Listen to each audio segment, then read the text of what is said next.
This is 7 National News, and in our top story, the annual Global Agenda Summit, which is scheduled to begin tomorrow, will be inaugurated by His Highness Sheikh Mohammed bin Rashid Al Maktoum, the UAE Vice President, Prime Minister and ruler of Dubai. The three-day event will address over 80 concerns within the world's environment, education and health sectors, as well as revealed this morning by officials.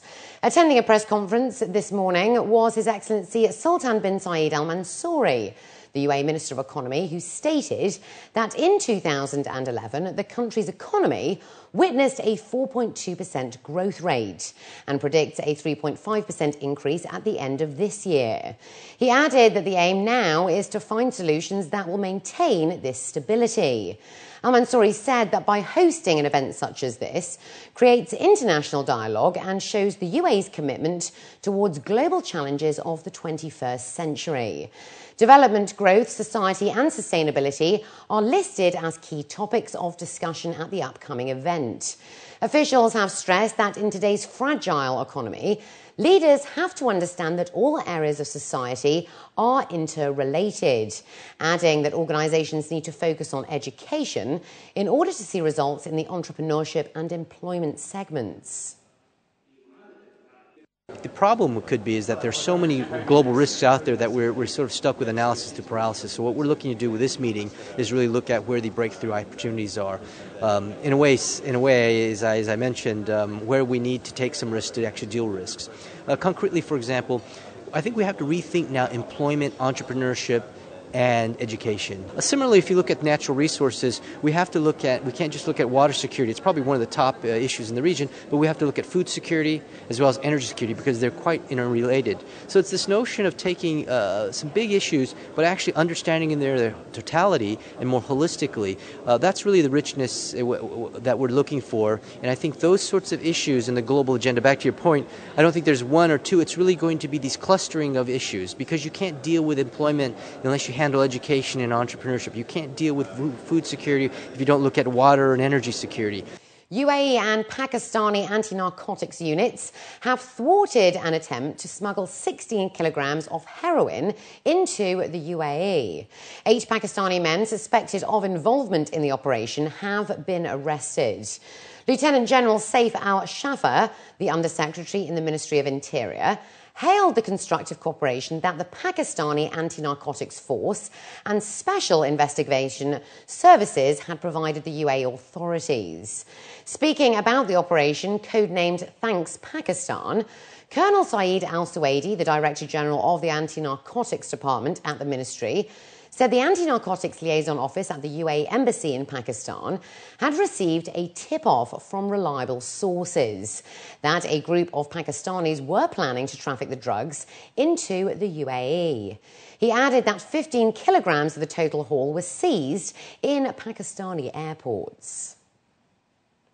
Security procedures during medical fitness checks for new residency visas or renewals have been stepped up in a bid to stamp out fraudulent applications.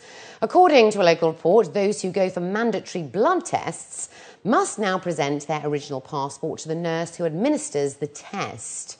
According to officials from the Dubai Health Authority, the security procedures were intensified after 4 people were arrested for sending someone in their place to take the blood tests. Those taking a blood test instead of the person listed and the original holder of the passport face arrest, prosecution, jail time and deportation. According to UAE law, those coming to the country for the first time should be subject to medical tests before they are granted residency. The UAE traffic authorities are proposing a link-up of traffic systems across the GCC for the collection of unpaid fines. According to a local paper, the UAE is losing out on millions of unpaid fines from GCC visitors who leave the country without paying. The Road and Transport Authority in Dubai has brought the issue up with the Ministry of Interior and has proposed the link-up with the GCC, according to the Daily. Ahmed Hashem Barouzian, the CEO of the RTA's licensing agency, was quoted as saying that the RTA is proposing a 3-stage process, including an awareness campaign. He added that work has already begun to link the systems at a basic level, which will allow the sharing of information about violations from early next year, while the effective process of collection is also being worked out.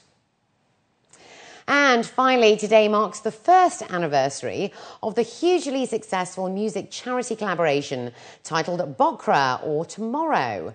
And today in Dubai, legendary music producer Quincy Jones gave the UAE a heads up on what to expect in the coming year.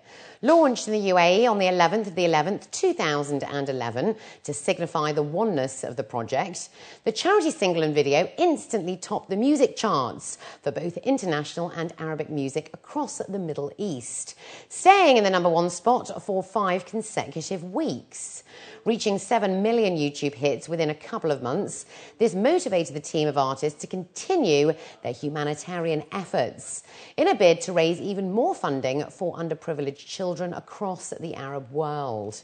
Emirati social entrepreneur and joint executive producer of Bokra, Badir Jafar, adds that their aim is to benefit approximately 1,500 Jordanian children, with the intent for future phases in Yemen and Egypt. And up next, we've got the day's business news, so stay with us.